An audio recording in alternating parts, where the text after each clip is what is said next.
Halo pemirsa, masih bersama kami dan tentunya masih dengan bincang-bincang membahas investasi aman di masa pandemi. Kita akan melanjutkan bincang-bincang dengan ketiga narasumber. Kali ini saya akan menanyakan terkait investor retail. Nah, pertanyaan pertama akan saya berikan kepada Bapak Sugiarta dari OJK. Apa saja yang perlu diwaspadai investor retail dalam menyikapi kondisi yang ada saat ini, Pak? Ya, terima kasih Mas Rendra. Jadi kalau sebelum saya jawab tadi Mas, kalau nama saya itu di Jawa Barat jadi Sugiarto. Oh, iya. Karena ini di Jawa Timur nama saya Sugiarto. Oh, dari Pak Sugiarto ya. Ya, jadi tadi menjawab pertanyaan Mas Rendra tadi mengenai apa sih yang harus diperhatikan bagi investor retail ketika melakukan investasi di pasar modal atau investasi lainnya. Ya, jadi yang pertama adalah investor retail itu harus punya atau paham terhadap tujuan investasinya. Jadi bukan karena ikut-ikutan. Jadi latah kan gitu. Orang kita kan biasa latah. Jadi lagi latahnya barang tertentu ya semuanya ikut ke sana.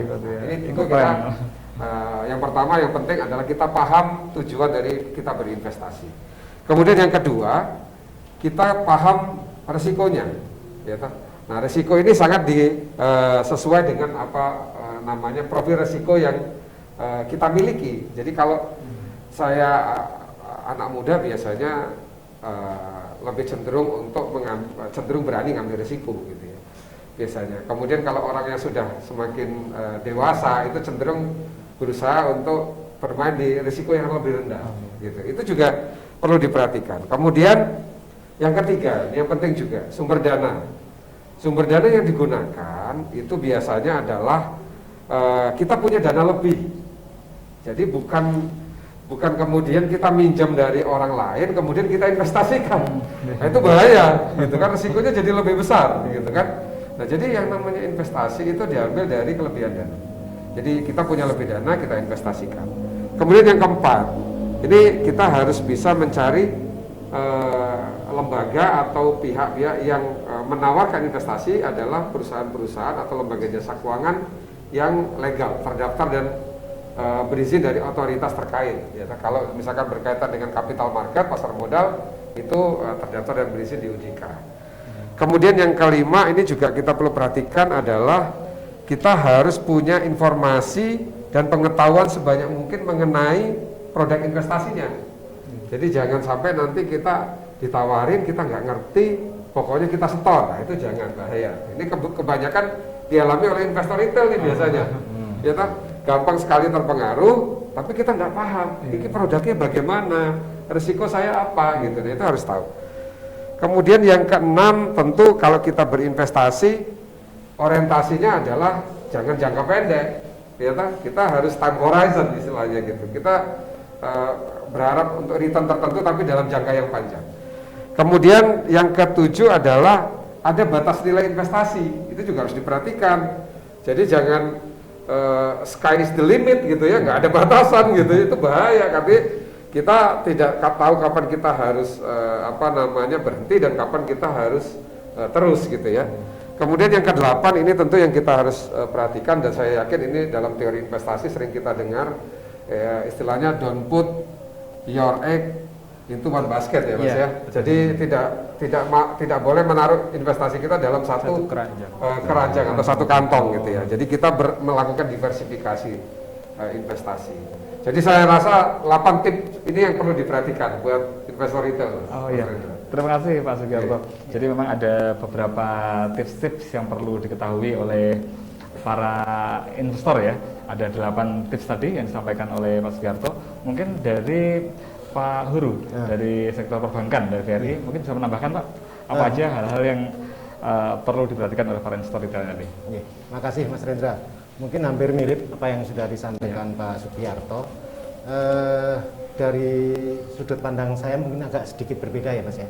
Saat ini kan pandemi ini ada kesempatan kita untuk melakukan general check up gitu ya, memastikan apakah kita ini sehat atau tidak untuk menghadapi COVID yang demikian berat. Kita harus menjaga imun. Nah, di dalam finansial juga dalam rangka untuk melakukan investasi, alangkah baiknya teman-teman sudah menyadari saat ini saatnya kita melakukan financial check up gitu. Uang kita, hutang kita, kekuatan kita seperti apa gitu ya. Saran tip sederhana sih, saya punya guru dulu menyampaikan kalau rumusan finansial itu 40, 30, 20, 10. 40% itu usahakan untuk biaya hidup. Oh, hidup ya. Gitu ya. Nah, 30 untuk kewajiban-kewajiban. Oke. Termasuk hutang, angsuran gitu. Nah, 20-nya ini yang diharapkan bisa digunakan untuk investasi. Karena apa? Karena kalau investasi terlalu besar yang berisiko itu pasti akan senam jantungnya itu akan tinggi, deg-degannya akan tinggi. Tetapi kalau dengan spare 20% itu benar ya Mas ya, di dunia investasi seperti itu. Nah, 10-nya untuk ya jaga-jaga untuk sosial gitu, kegiatan sosial gitu. Itu akan bisa berimbang kalau rumus 40, 30, 20, 10. Ini teori yang sebenarnya waton ini ya Pak ya. Sehari-hari Pak ya. Ya sehari-hari. Orang mungkin beda-beda. Iya. Bisa jadi bisa 40, 20, 30, 10 atau itu tergantung kondisi masing-masing. Jadi yang penting kita pertama kali harus melakukan general check up, financial check up Pak ya. Betul. Bagaimana kondisi keuangan kita. Iya. Bahkan saya tambahkan tadi seperti yang disampaikan Mas Garto bahwa jangan sampai kita berhutang untuk investasi. Jadi investasi itu adalah uang lebih, bukan begitu ya? Uang lebih kemudian kita investasikan. Nah, terkait investasi ini mungkin dari Pak Rizal punya banyak pandangan ini karena beliau ini bergerak di bidang sekuritas. Oke. Saya pun nggak keliru ya tadi. Iya. Sekuritas. Ya betul. Jadi gini, kalau investor di dalam pasar modal ya, jadi ada 3 yang umum. Investasi di dalam obligasi, surat utang, reksadana, sama saham. Nah, teman-teman harusnya lebih paham karena setiap instrumen ini ada resiko, ada return ya. Kalau obligasi di sini low risk low return. Kalau reksadana medium risk medium return. Kalau saham high risk high return. Sehingga di situ sebelum masuk ke pasar modal, teman-teman harus tahu dulu profil resikonya seperti apa. Low risk kah, medium risk, atau high risk. Betul kata Bapak Sugiharto, jangan ikut-ikutan, tapi kita harus belajar di situ. Nah, setelah tahu profil resikonya, misalkan saya high risk tipikalnya, nah baru terpilihlah di saham tadi. Nah, di saham sendiri juga ada beberapa orang yang bertransaksi itu dibagi dalam 4, yaitu yang pertama scalping. Scalping itu jangka pendek. Jadi itu untuk pembelian sahamnya juga resikonya tinggi karena fluktuatif harganya. Yang kedua trading. Trading ini bisa harian. Trading harian, beli hari ini besok dijual seperti itu. Terus swing trading. Swing trading ini jangka menengah, bisa bulanan. Beli hari ini kita simpan, bulan depan 2 bulan lagi kita baru jual. Atau investasi untuk jangka panjang. Nah, investasi ini ya kita beli aja. Misalkan kita melihat kayak mungkin Unilever sekarang lagi turun. Nah, kita melihat perusahaan Unilever ke depan masih bagus, bla bla bla. Oke, kita investasikan di situ. Nah, ya udah kita tinggal tunggu sampai beberapa tahun kemudian. Setelah itu investor juga harus paham dulu resiko-resikonya, benar yang dikatakan narasumber tadi. Nah, resiko ini sangatlah besar kalau di dalam saham ya. Kalau di dalam saham sangat besar. Jangan sampai ikut-ikutan karena tren. Misalkan kemarin waktu tren saham semua ikut buka akun beli saham, Bitcoin beli buka akun Bitcoin, beli Bitcoin seperti itu. Nah, yang penting teman-teman harus belajar sih Mas. Di sini saya tekankan harus belajar, entah itu mungkin dari YouTube, dari Instagram, atau mungkin sharing dengan kita sebagai sekuritas, karyawan sekuritas seperti itu. Kita juga setiap bulan mengadakan edukasi. Nah, tujuannya untuk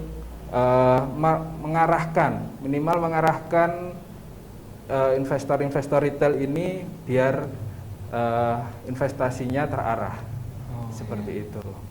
Jadi memang dalam berinvestasi itu kita nggak boleh terbawa tren Mas ya. Jadi Ya, kita harus nggak boleh. Sebelum kita mengambil langkah untuk berinvestasi, kita harus belajar dulu Ya, bagaimana sih betul. investasi. Kemudian produk yang mau kita investasi itu Nah, apa gitu ya. Produknya ada banyak. Ya, selanjutnya saya ingin menanyakan kepada Pak Sugiarto, bagaimana dampak pandemi ini terhadap berbagai sektor investasi serta pertumbuhan investor retail saat ini. Ya, Mas Reza. Ya. Jadi seperti yang tadi saya jelaskan di awal, ketika pandemi ini muncul, kebijakan OJK adalah memberikan sebenarnya terbagi menjadi 3 hal ya. Kebijakan besar OJK di dalam mengantisipasi dampak pandemi ini terhadap tingkat keyakinan investor. Yang pertama adalah memberikan relaksasi ke industrinya sendiri, industri di pasar modal. Ini tujuannya adalah untuk supaya dalam masa sulit di pandemi ini industri keuangannya tetap terjaga stabilitasnya. Kemudian yang kedua, responnya adalah kita melakukan pengendalian volatilitas dan menjaga kestabilan dari pasar modal dan sistem keuangan. Ini yang tidak mudah gitu. Tapi kita lakukan dengan koordinasi yang baik dengan pemerintah, ya dalam hal ini Kementerian Keuangan, kemudian lembaga penjamin simpanan, kemudian Bank Indonesia. Sampai sekarang alhamdulillah sektor keuangan kita cukup terjaga stabil.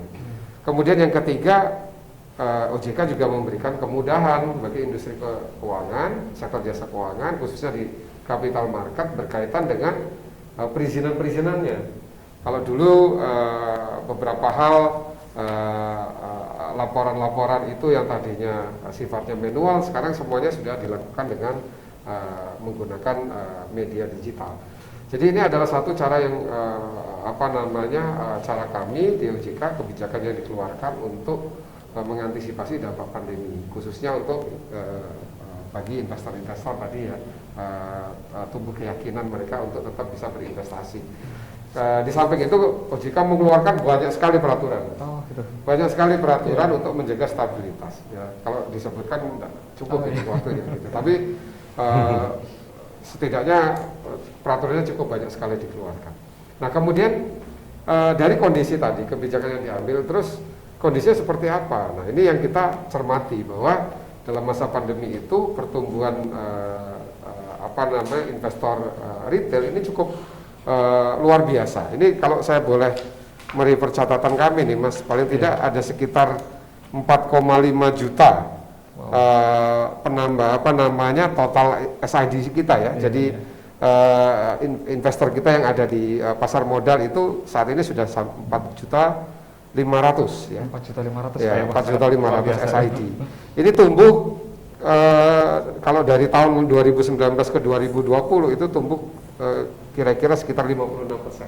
56%. Kalau dari 2020 ke triwulan pertama itu sudah tumbuh 16%. Jadi ini dalam 5 tahun terakhir ini tidak pernah terjadi gitu di kita. Nah, sekarang ini adalah satu momen yang menarik. Nah, kalau kita coba cermati kembali, yang terbanyak di instrumen apa sebetulnya? Nah, ini kalau kita lihat justru di reksadana justru. Ya. Pak Rizal, ini sekarang di reksadana yang tumbuh paling banyak. Yang nomor 2 adalah di saham, di instrumen saham. Ini tumbuh nomor 2. Yang di surat berharga negara justru tidak terlalu banyak gitu ya. Betul. Karena memang biasanya yang main ke sana banyak kan korporasi ya. Gitu Betul. ya. Nah, kemudian dari sisi usia kalau kita coba bandingkan investor retail kita, Mas Hendra. Jadi Mas Hendra pasti menebak Ini karena jumlah milenial Indonesia sekarang lagi banyak Oh, iya. kita lagi bonus demografi. Bonus demografi ini, Pak. Ini Nah, itu investasi persis. besar, ya? Itu pengaruh terhadap penambahan investor retail kita. Oh, iya. Jadi kalau dari sisi usia nih data kami menunjukkan 57% investor retail kita itu usianya itu di bawah 30 tahun. Wah, Jadi kaum milenial. Kaum milenial, luar biasa. Kalau saya kan kolonial. Mas Rizal mungkin masih milenial. Iya. Nah, jadi betul sekali. Jadi itu membawa blessing dalam kondisi pandemi ini pertumbuhan investor retail khususnya anak muda yang masuk ke capital market itu luar biasa pertumbuhannya. Di samping juga terbantu karena apa? Karena ada digitalisasi tadi. Sekarang orang mau berinvestasi mudah, ya Mas ya. Untuk membuka akun juga tidak sulit, gitu ya. Kalau dulu orang harus datang, gitu, ke bank, ke sekuritas terkait, gitu ya. Mau transaksi juga ribet, gitu. Nah sekarang dengan teknologi semuanya jadi mudah. Itu yang menjadikan satu tambahan kita diuntungkan dalam kondisi pandemi ini. Pemanfaatan teknologi menjadi berkembang cepat. Masyarakat khususnya anak-anak muda juga sudah lebih aware, lebih peduli untuk melakukan investasi, gitu ya. Dan ini menjadi modal utama nanti untuk pertumbuhan ekonomi Indonesia ke depan. Seperti itu Mas Reza. Bertepatan dengan bonus demografi kita ini ya, yang Betul sekali. 30 itu. Jadi luar Iya, biasa. betul. Adanya digitalisasi ini justru mendorong para generasi muda, termasuk generasi milenial juga, bahkan generasi Z. Kalau saya sebenarnya termasuk generasi milenial, Pak. Jadi untuk lebih aware lagi terhadap sektor-sektor sekuritas, termasuk investasi seperti ini ya. Nah, kemudian saya ingin tahu bagaimana pandangan dari Pak Rizal terkait dampak pandemi ini terhadap sektor investasi serta pertumbuhan investor retail tadi. Mungkin bisa ditambahkan dari Mas Rizal. Betul, data dari Pak Sugiharto, investor retail terus bertambah seiring pandemi kemarin, sampai sekarang juga masih terus bertambah. Ini alhamdulillah kurang lebih ada 4% jumlah penduduk Indonesia sekarang yang sudah ini ya, lebih 4% lebih. Sehingga di situ masyarakat sudah melek tentang investasi saham. Karena kalau orang mungkin zaman dulu kata-kata saham itu sangat negatif mungkin ya. Kalau menurut saya negatif mungkin, wah saham itu judi mungkin, saham itu merugikan. Nah di sini sebetulnya tugas kita, dan alhamdulillah teman-teman milenial juga sudah mulai bikin Instagram tentang saham, bikin YouTube tentang saham, sehingga membuka wawasan, membuka ilmu lah tentang edukasi mengenai pasar modal seperti itu. Jadi ini sudah mulai berkembang. Ya semoga tahun ini, tahun depan dan selanjutnya investor Indonesia lebih banyak lagi, dan kita bisa menjadi tuan rumah, ibaratnya tuan rumah sebagai pasar kita sendiri. Karena selama ini masih mungkin 50% ya, 50% dikuasai domestik sama 50% dikuasai asing. Nah, kita harapkan mungkin bisa sampai 70, 80, 90% nanti investor domestik semua. Harapannya ke depan ini jadi investor domestik bisa menjadi tuan rumah di negeri sendiri ya, Pak Rizal. Mungkin dari sini Pak Huru bisa menambahkan, Pak, kaitannya terhadap dampak pandemi terhadap berbagai sektor investasi serta pertumbuhan investor retail ini, Pak.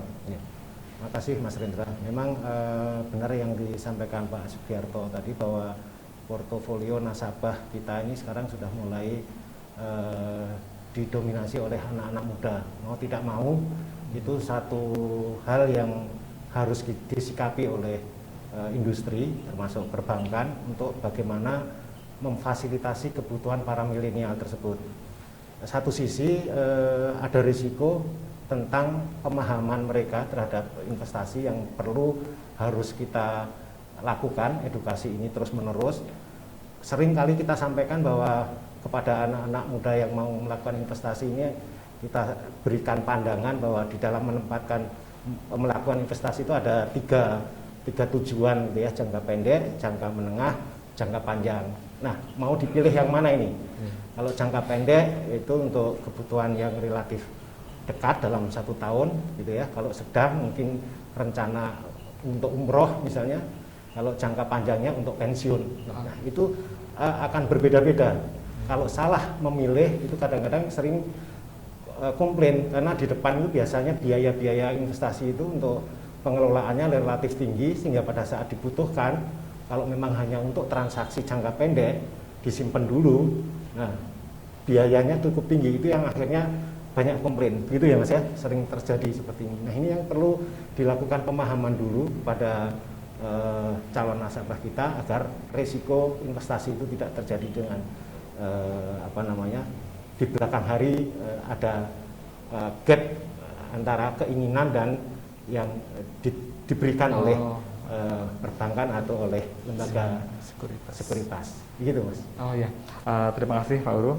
Demikian tadi apa yang disampaikan oleh para narasumber terkait bagaimana dampak pandemi pada sektor keuangan. Selanjutnya kita akan masuk ke segmen ketiga, di mana kita akan lebih banyak lagi berbincang terkait bagaimana investasi aman di masa pandemi. Untuk itu jangan kemana-mana, kita akan kembali saat lagi.